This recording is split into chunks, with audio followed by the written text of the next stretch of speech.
ವಿನಯ್ ಮಾರ್ಗ ಟ್ರಸ್ಟ್ ವತಿಯಿಂದ ಬೃಹತ್ ಪಾದಯಾತ್ರೆ. ಗ್ರಾಮ ವಾಸ್ತವ್ಯ ಕಾರ್ಯಕ್ರಮ. ದಾವಣಗೆರೆ ಜಿಲ್ಲೆಯ ಕಾಂಗ್ರೆಸ್ ಪಕ್ಷ ಲೋಕಸಭಾ ಚುನಾವಣೆ ಆಕಾಂಕ್ಷಿ ಮತ್ತು ಇನ್ಸ್ಟ್ಯಾಟ್ IAS ತರಬೇತಿ ಕೇಂದ್ರದ ಮುಖ್ಯಸ್ಥ HB ವಿನಯ್ ಕುಮಾರ್. ಹೌದು, ಇದೇ ದಿನಾಂಕ 2/1/2024 ಹೊನ್ನಾಳಿ ತಾಲೂಕು ಗ್ರಾಮದ ಕೋಣನ ತಲೆಯಿಂದ ಪಾದಯಾತ್ರೆ ಆರಂಭ ಮಾಡಿದ್ದಾರೆ.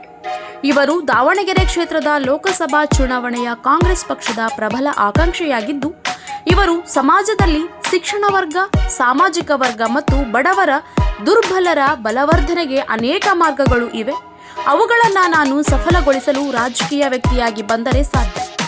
ಆದ್ದರಿಂದ ಈ ರಾಜಕೀಯ ರಂಗದಲ್ಲಿ ಗುರುತಿಸಿಕೊಂಡು ಹಲವಾರು ಜನಪರ ಕಾರ್ಯಕ್ರಮಗಳನ್ನು ಮಾಡಲು ನನಗೆ ಕಾಂಗ್ರೆಸ್ ಪಕ್ಷವು ಅನುಕೂಲ ಮಾಡಿಕೊಡಬೇಕು ಮತ್ತು ಈ ನನ್ನ ಪಾದಯಾತ್ರೆ ಪಕ್ಷದ ಬಲವರ್ಧನೆಗೆ ಮತ್ತು ಸಂಘಟನೆಗೆ ಸಹಾಯವಾಗುವ ನಿರೀಕ್ಷೆಯಿಂದ ಮತ್ತು ಜನರನ್ನ ಸಂಪರ್ಕಿಸಿ ಅವರ ಸಮಸ್ಯೆಗಳನ್ನು ಆಲಿಸಿ ಪರಿಹಾರ ಕಂಡುಕೊಳ್ಳುವ ನಿಟ್ಟಿನಲ್ಲಿ ಈ ಕೆಲಸವನ್ನ ಮಾಡುತ್ತಿದ್ದೇನೆ ಎಂದರು.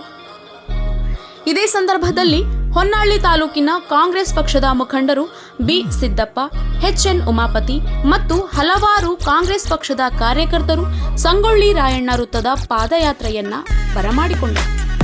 ವರದಿಗಾರರು ಪ್ರಭಾಕರ DM ಹೊನ್ನಾಳಿ.